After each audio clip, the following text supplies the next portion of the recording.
Hello po mga kababayan, kamusta po kayo? Sana po nasa maayos po kayo kalagayan. At tayo po magsama-sama magkomentuhan dito po sa Tambayang Makabayan. At magumpisa na po tayo.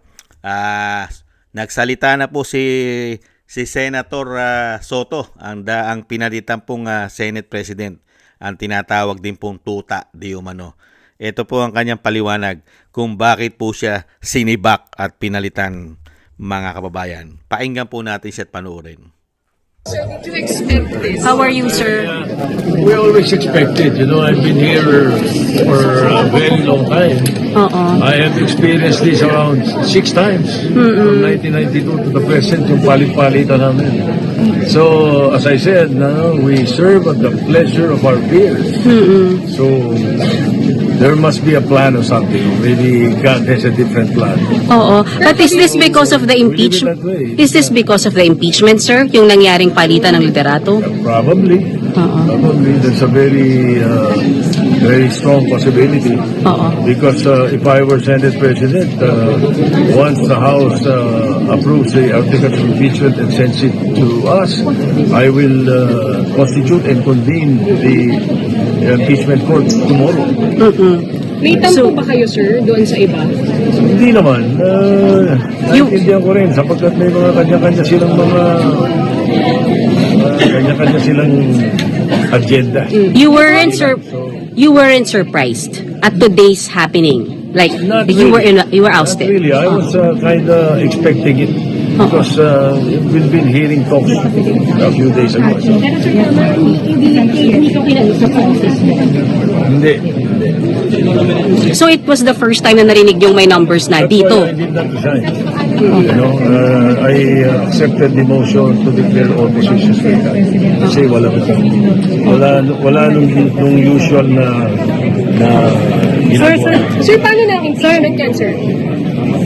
Sir, paano magiging effective the impeachment process here in the House? I better ask the newly elected Senate President what he will do with it and the rest of it. Basta sa amin, we will still continue with the work. We will insist that the impeachment articles once submitted to us be taken up. Sir, may pinagwawala kanina sa Senator Bato na pinigilan daw siya. Yan po mga kababayan. Grabe, yan po. Tinatanong po, sinasabi po ng media, yun daw po ba'y tungkol sa impeachment, kaya po siya nasibak. Kasi gustong-gusto rin po kasi ng media na ma-impeach din po ang Vice President. Dahil kasama rin po yata sila sa maleta, yung malalaking media. Hindi kaya? Dahil kasama rin sila sa maimbestigahan. At syempre, yung sinasabi po ni Senator Soto na tinatawag din pong tuta, yung mga kapwa niya raw po senador, may mga sarili-sarili daw po agenda. Ang tanong natin, ano naman po agenda mo? May sarili ka rin ba agenda katulad ng kasama mo na si Senator Lacson? Ano naman kaya agenda nyo? Na hindi po namin nakita tinutukan ng korupsyon, lalo-lalo sa investigasyon ng Blue Ribbon Committee na ang chairman ay si Lacson at ikaw ang Senate President. Hindi po ba? At kami po'y masaya. Katulad po ni Kamanong, masaya po ako dahil napalitan po si Tito Soto. Bakit po? Dahil may issue rin po siya. Kasama po siya sa pinangalanan nila Saldico at nang mismo nagdi-deliver sa bahay niya diyan sa Maynila. Hindi bababa sa 5 maleta ang nadala sa kanya. Kaya nga po ang tanong natin, hati na ba sila ron ni Senator Lacson? Di umano sa 5 maleta o bukod pa kay Senator Lacson, di umano.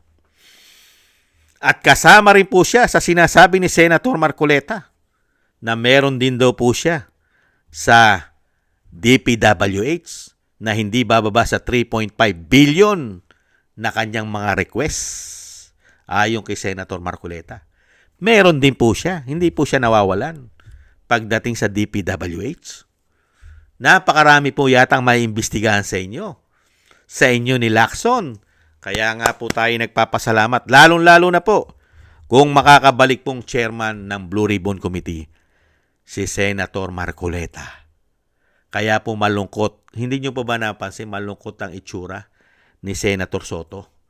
Kasi po, napalitan siya. Kasi kung hindi siya napalitan, dire-diretso na po. Hindi niya na po bubusisiin kung matibay ba ang maebidensya na hawak at ipipresenta ng mga House of Crocs sa House of Crocs, di umano. Antimano po, ikukonbin niya na agad. Dire-diretso na. Hindi po ba? Dahil nga po sa sinasabi pong agenda. Dahil yung mga kasamahan niya raw may kanya-kanyang agenda. Kaya nga po ang tanong natin, yung agenda naman po ni Soto, na kanino naman kaya ang kanyang agenda? Agenda po ba unang-una pang sarili niya? Na mailigtas niya ang sarili niya sa issue ng maleta? At meron pang sinasabi si Senator Marcoleta na 3.5 billion? At siyempre po, yung nagpanalo sa kanya, sa kanila ni Lacson, na sinasabi ng ating mga kababayan na sila ay pinanalo lang ng magic ng Comelec, di umano. At siyempre, yung mga nagpapa, ano sinasabing? Nagpapatakbo sa kanila. Mga kababayan, pinoproteksyon ng kaya nila. Lalong-lalo na yung tinatawag na tambaluslos. At yung mag-asawang bangag daw, di umano. Ayon sa kanyang ate. Kaya po tayo mga kababayan, lalong-lalo si Kamano, ay nagpapasalamat po. At least, wala na po bilang Senate President si Itbulaga dahil siya'y nabulaga.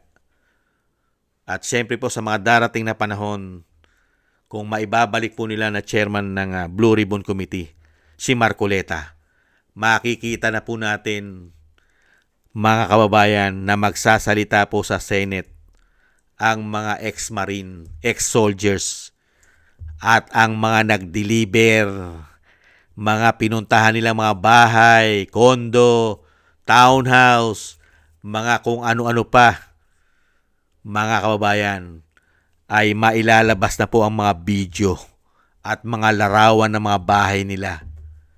Hindi po ba, Senator Soto, pati yung nakasakay po sa chopper ni Saldico, mabubuksan po at mapapanood na naman natin kung saan po papunta sila. Hindi ba Lacson? Hindi ba Soto? Nakasakay yata kayo doon, di umano. At syempre po, napakarami po nating maririnig at masasaksihan yung mga ayaw nilang pagsalitain sa Blue Ribbon Committee. Katulad po nila Pangandaman, ang Maglolong Bersamin, si Saldico, si Tambaluslos, si Gutesa, ang mag-asawang Diskaya at 18 mga soldiers na ayaw nilang pagsalitain dyan. Hindi po ba, Soto? Kaya malungkot na malungkot po si Soto, mga kababayan, kasi nalalapit na po ang investigasyon ng Blue Ribbon Committee sa kanila, di umano. Lalong-lalo po kung tatayo po si Cayetano sa tama at maglilingkod po siya sa bayan, hindi sa mga politiko. Hindi po ba? Kaya mabuhay ka, Senator Cayetano, at good luck na lang sa iyo, Senator Soto at Senator Lacson. Good luck na lang sa inyo. Kasi hindi naman kasi habang panahon ay maitatago mo ang kabulukan mo. Di umano. Kung kailan ka pa tumanda sa kakapayata na silaw sa isang damukal na pera, hindi kaya. Yan ang iiwanan mong legacy sa iyong pamilya at sa iyong kaapu-apuhan na silaw sa pera, di umano. Maraming salamat po mga kabayan. At thank you po sa inyo sa nagusto po ng Tambayan mga kabayan sa YouTube at TikTok at sa mga nagbibigay po ng inyong komento, like, share, and subscribe. Thank you po at sa patuloy po subscribers po natin, nagsusubscribe. Thank you po sa inyo. Shoutout po sa inyo lahat. At shoutout din po at thank you rin po sa mga nagbibigay po ng tulong at biyaya. Shoutout po kay Bei Chichioko, Kingston ng Hong Kong, Eric Hershio ng Canada, Jake Yahut ng California, USA, Gina Ray ng Berlin, Germany, Julieta Celona ng Sydney, Australia, Baby Roman at Ate Isa ng Cagayan, si Jem Aris ng United Arab Emirates, Jobilin Watanabe ng Japan, ako si Pilam, Ani Jo, Chudorico Erguisa Jr., Arfel Villacorta, Wills Bubbles, Rosalina, Michelle Yamaguchi, Norma Garcia, Gay Chena, Tatay Nick ng Toronto, Canada, Nancy Lumampao, Balance Vision TV, Jesus Valdepena, Rolando Guerrero, Mila Yi, Felipe Shapno ng Texas, USA, Rolando Timbol ng Alberta, Canada, Ma'am LV at Shermani ng North Miami, Florida, USA, Melchorita Espinosa ng Orlando, Florida, USA, Arthur Estranero ng USA at Mika Legaspi. Shoutout po sa inyo lahat at ingat-ingat po kayo sa inyo pong mapagawa. At maraming salamat po mga kabayan at God bless po sa inyo lahat. At ingat-ingat po tayo at samahan po natin ng maraming dasal at tiis-tiis po. Thank you po. Bye-bye.